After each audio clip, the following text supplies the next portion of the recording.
우리는 누구인가? 우리는 양과 같은 존재입니다. 겉으로 보기에는 강한 것 같고 지혜로운 것 같으나 사실은 연약한 양과 같은 존재입니다. 하나님은 누구신가? 하나님은 선한 목자이십니다.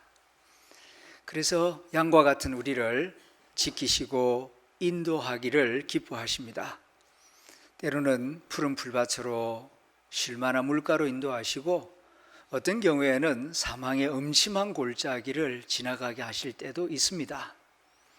사망의 음침한 골짜기로 지나가게 하실 때에 하나님은 우리를 어떻게 지키시고 어떻게 인도하시는가?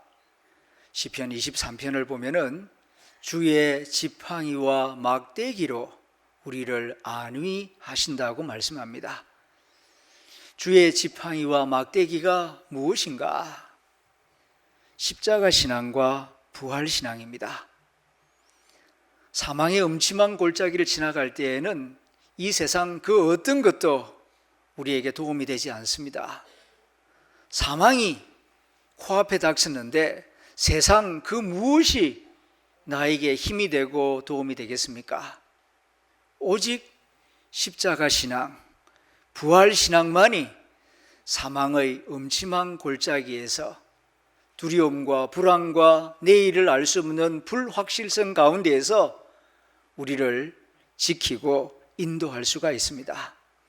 그러므로 십자가 신앙을 굳게 붙드시기를 바랍니다. 예수님의 십자가로 말미암아 내 죄 사함을 받았다. 그리고 부활 신앙, 예수님의 부활이 곧 나의 부활이요 나의 미래이다. 이것을 굳게 믿을 때에 어두운 사망의 그림자 속에서도 길을 잃지 아니하고 주님의 보호하심을 받으며 인도하심을 잘 받을 수 있는 줄로 믿습니다.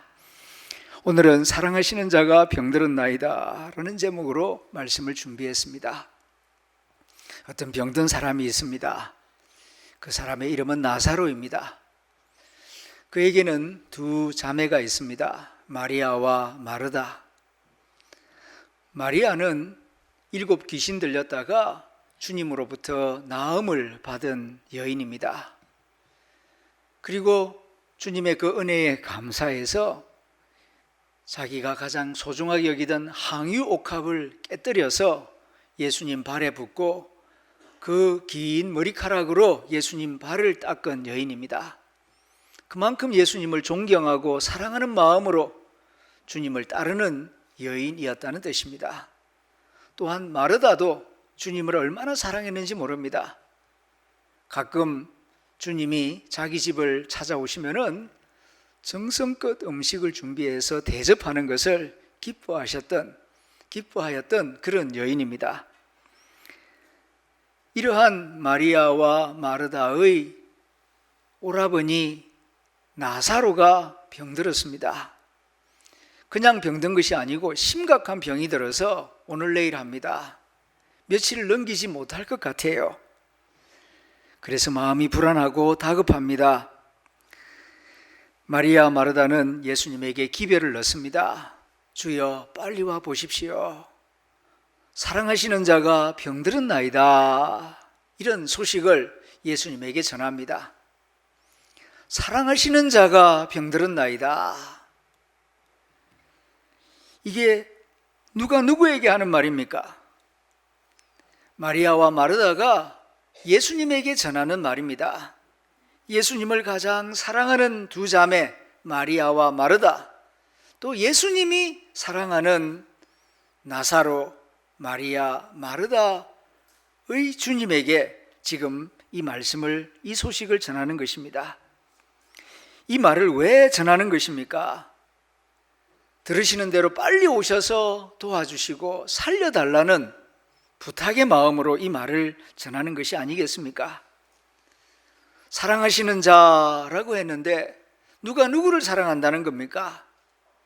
예수님이 사랑하는 자 나사로, 그가 지금 병들어서 죽게 되었습니다. 오셔서 도와주십시오, 살려주십시오 하는 부탁의 내용인 것입니다. 실제로 예수님은 나사로와 그 두 자매를 무척이나 아끼고 사랑했습니다. 우리가 아는 대로 예수님은 대부분의 공생의 시간을 갈릴리 지역에서 보내셨습니다.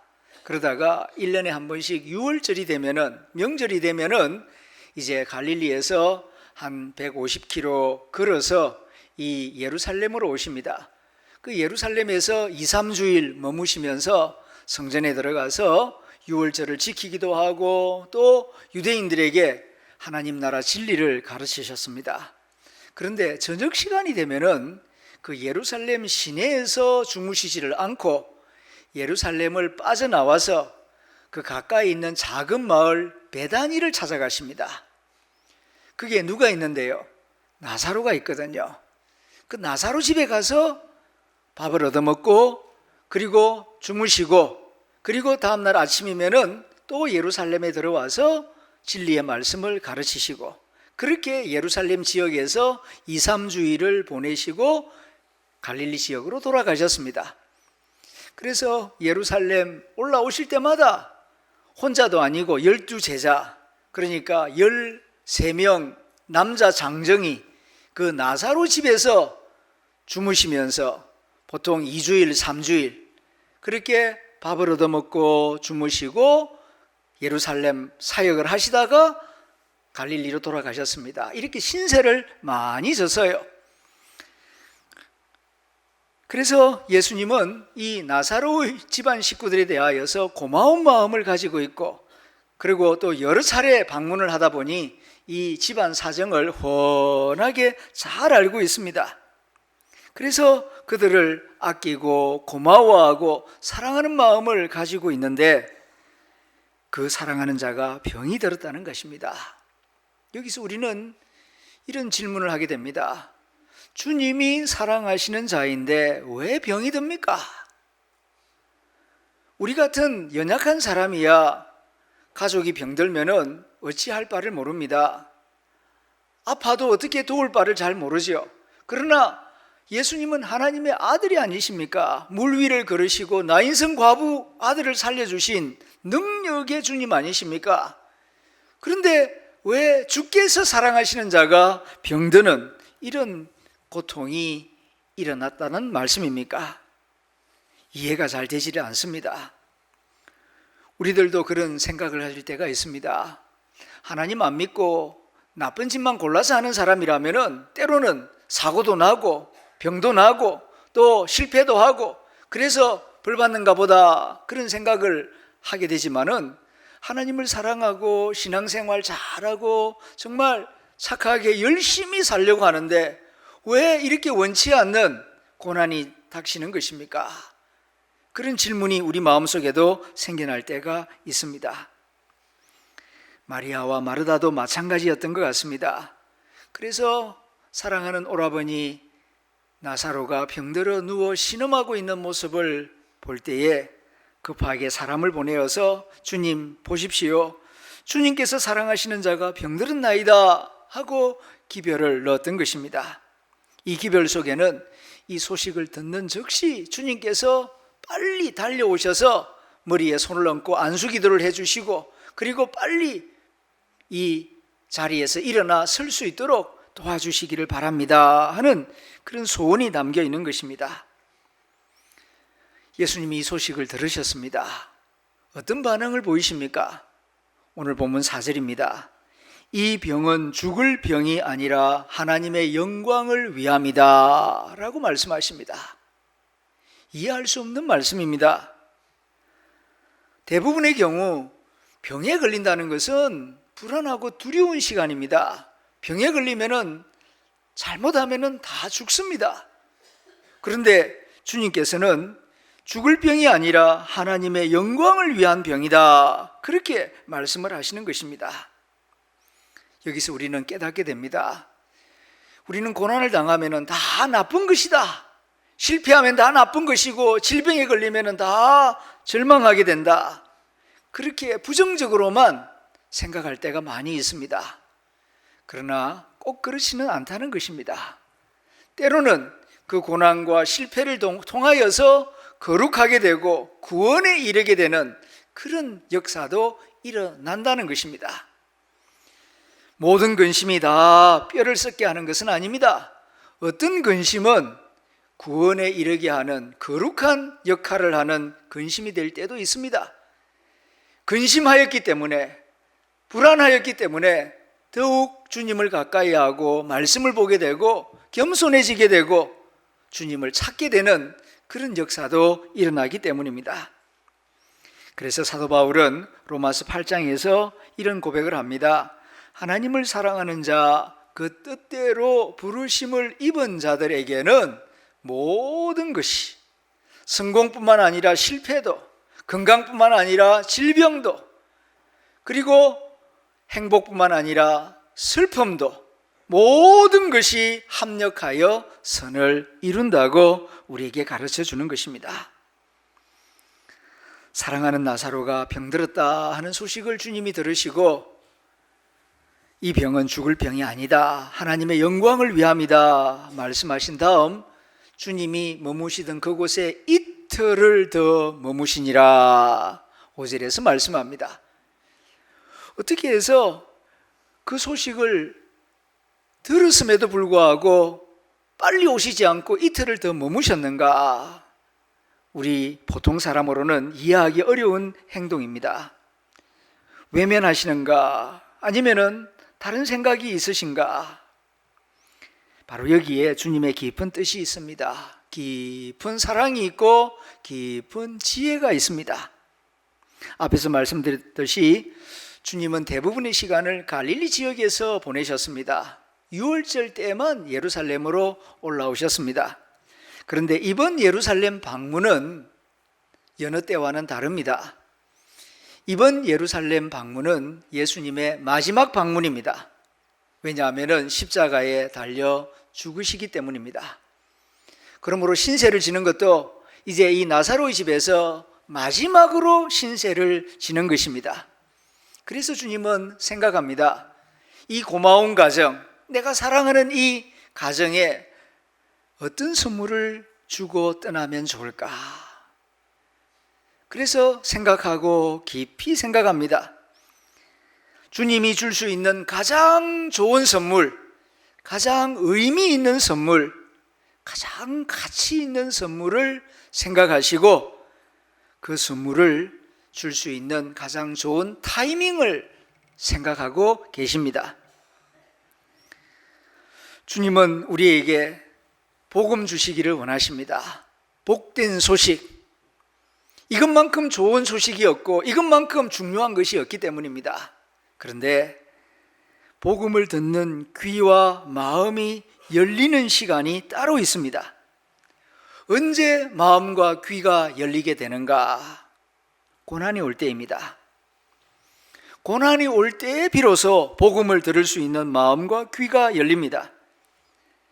우리가 저절로 하나님을 찾고 저절로 하나님의 말씀에 귀를 기울일 수 있다면 얼마나 좋겠습니까? 그러나 그런 인생이 없습니다. 자기가 쌓아올린 공든탑이 무너지고 돈이 없어지고 자존심이 상하고 몸이 고장나고 계획한 일들이 틀어지는 그런 육이 무너지는 고난이 없으면 인간은 자기 자신의 한계를 볼 수가 없는 존재이기 때문입니다. 나만 장군에게 나병이 있었기 때문에 그 어린 소녀가 일러준 복음을 들을 수 있었고 선지자를 찾아가려고 했듯이 우리에게도 나병 같은 고난이 있을 때에 낮은 마음이 될 수밖에 없고 그런 어려운 환경이 있을 때에 복음을 들을 수 있는 마음과 귀가 열리게 되는 것입니다. 그러므로 사랑하는 성도 여러분, 생각지도 않았던 고난이 찾아왔을 때 어찌 이런 일이 나에게 일어난단 말인가 화를 내고 슬퍼하거나 분노하지 마십시오. 우리가 아플 때에 약을 먹어야 하지 않습니까? 어떤 종류의 고난이 찾아오면은 영적인 약을 먹을 시간이 되었음을 알리는 알람인 줄 아시기를 바랍니다. 그 말씀에 약을 먹을 수 있는 축복의 타이밍이 바로 고난인 것입니다. 주님은 사랑하는 나사로의 가정에 가장 좋은 선물을 주고 싶어 하십니다. 그것은 돈도 아니고 보석도 아닙니다. 아픈 육신의 몸을 치유해 주는 것도 아니었습니다. 주님이 주고 싶어 하신 가장 의미 있고 가치 있는 선물은 부활신앙입니다. 왜냐하면 어차피 모든 인생은 죽어야 하기 때문입니다. 한 번 죽는 것은 정한 이치요, 그 다음에는 심판이 있습니다. 이 하나님의 법칙을 거역할 수 있는 인생은 아무도 없습니다. 그러나 부활신앙을 가지면은 설사 죽는다 하더라도 또 심판이 있다 할지라도 그 죽음과 심판을 이길 수 있는 마음의 소망을 가질 수가 있기 때문입니다. 그래서 주님께서는 사랑하는 이 나사로와 두 자매에게 부활신앙을 주고 싶어 하십니다. 그래서 때를 기다리십니다. 언제 주는 것이 좋을까? 그래서 일부러 이틀 더 유하신 것입니다. 왜요? 부활신앙의 선물은 죽은 다음에 주어져야 실감이 나기 때문입니다. 살아있는 사람에게 부활의 진리를 아무리 말을 해도 관념에 지나지를 않습니다. 그런데 정말 죽었든지 아니면 죽을 뻔했다가 그 가운데에서 부활의 소식을 듣고 부활의 믿음을 가지게 되었을 때 얼마나 귀한 하나님의 선물인지를 실감하게 되기 때문입니다. 하나님은 우리를 사랑하십니다. 우리에게 좋은 것을 주고 싶어 하십니다. 그러나 주시는 방법과 타이밍은 우리가 기대하는 것과 다를 수가 있다는 사실입니다. 예레미야 29장 11절에서 하나님이 직접 이렇게 말씀하십니다. 여호와의 말씀이니라. 너희를 향한 나의 생각을 내가 아나니 평안이요 재앙이 아니니라. 너희에게 미래와 희망을 주는 것이니라. 아멘. 참으로 귀한 말씀입니다.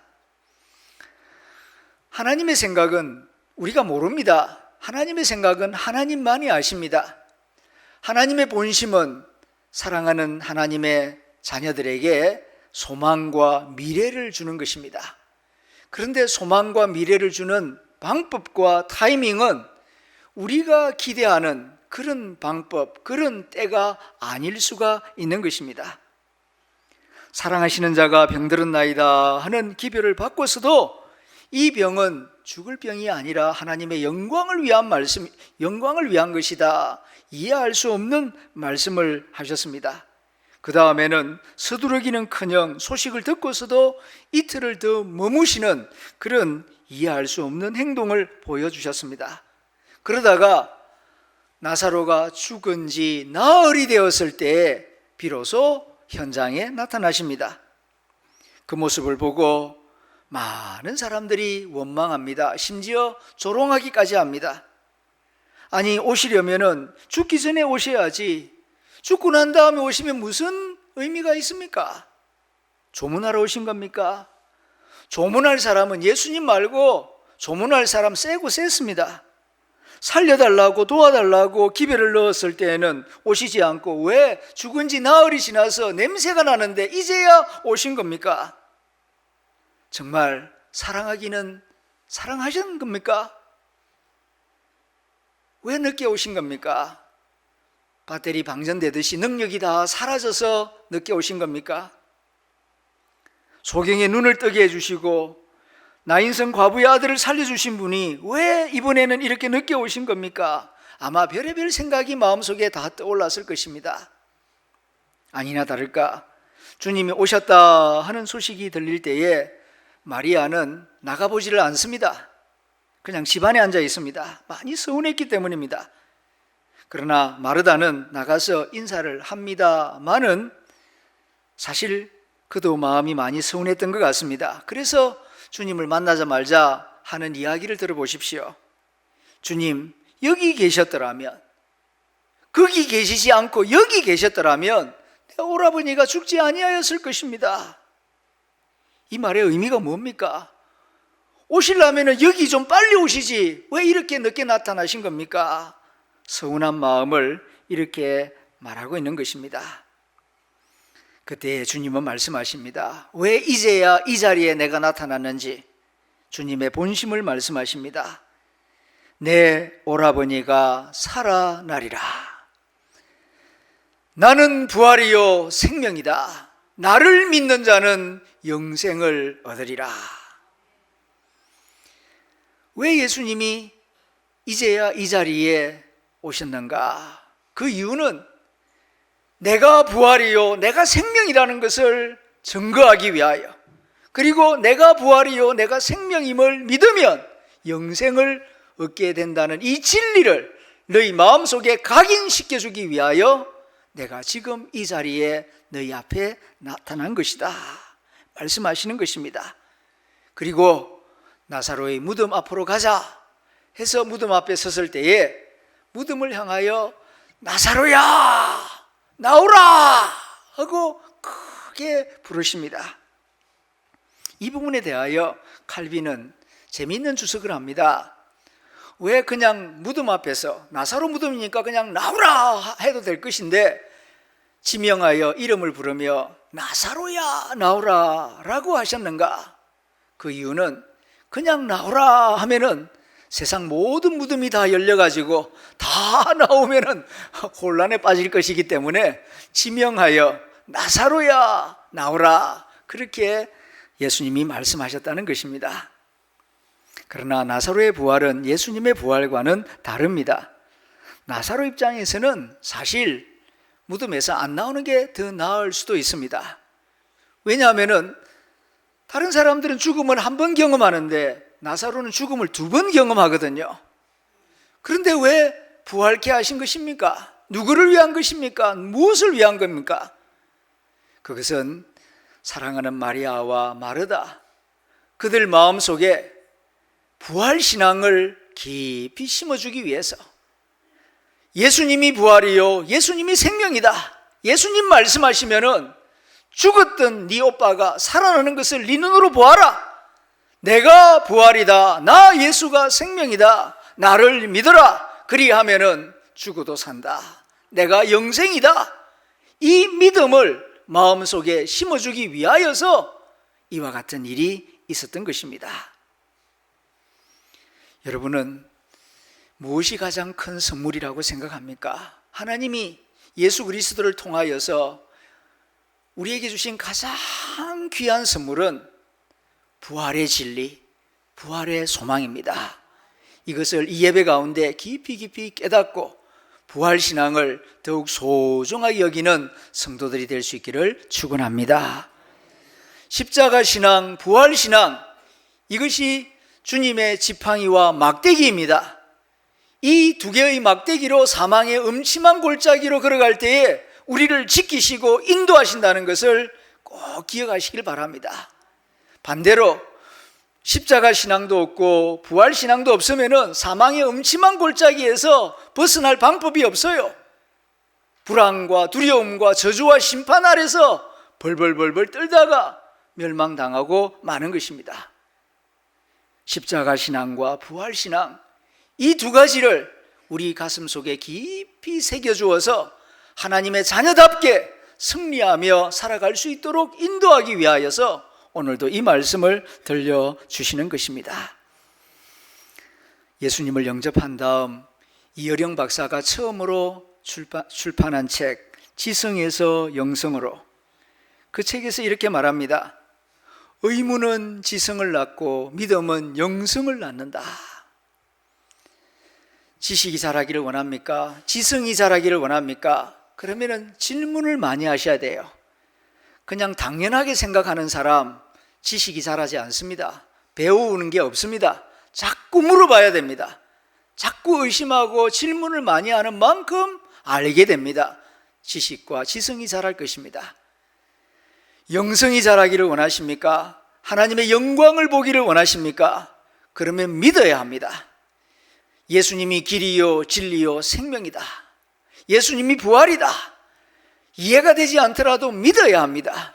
믿을 때에 영의 세계가 열리고 하나님의 영광을 보게 될 것입니다. 이것을 깨달은 이어령 박사가 이제는 의문을 내려놓고 부활하신 예수님께서 하신 말씀을 믿음으로 다 받아들이겠습니다. 이해가 되지 않더라도 아멘, 예수님이 나의 선한 목자이심을 믿습니다. 믿고 말씀을 읽을 때에 영의 세계가 열리는 것을 그가 경험합니다. 그리고 그는 또 이렇게 말합니다. 이 세상에 진짜 기적은 단 하나이다.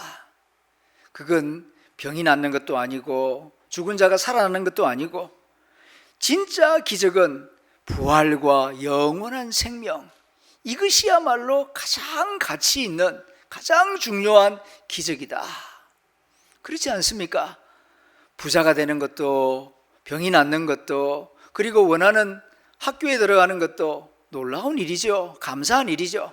그러나 그것은 다 땅에서 일어나는 일이고 생명이 끝나면 다 끝날 일입니다. 그러나 그 모든 것을 초월한 영원한 진리와 은혜와 축복은 예수님의 부활입니다.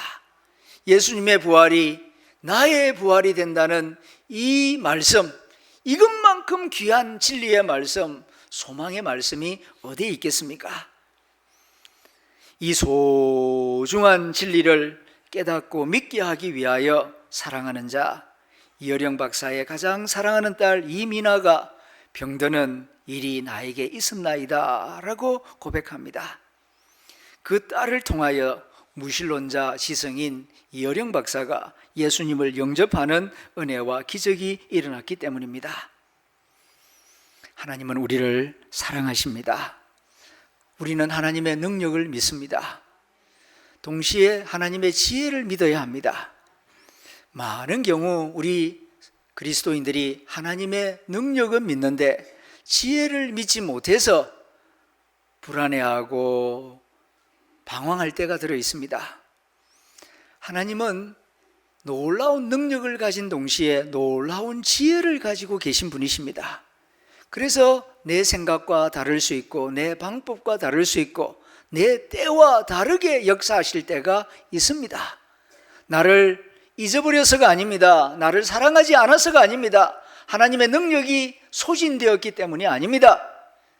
하나님께서 우리에게 더 좋은 것을 주시기 위하여서 하나님의 방법과 하나님의 때를 준비하고 계신다는 것을 믿으시기를 바랍니다. 이 믿음을 가지면은 설사 좀 일이 다르게 진행된다 할지라도 하나님의 더 깊은 지혜가 있고 하나님의 더 큰 사랑이 있을 것이다. 믿고 기다릴 수 있는 마음의 여유를 가질 수가 있을 것입니다. 범사에 하나님을 인정하십시오. 그리하면 하나님께서 여러분의 길을 지도하시고 인도하여 주실 줄로 믿습니다. 기도하겠습니다.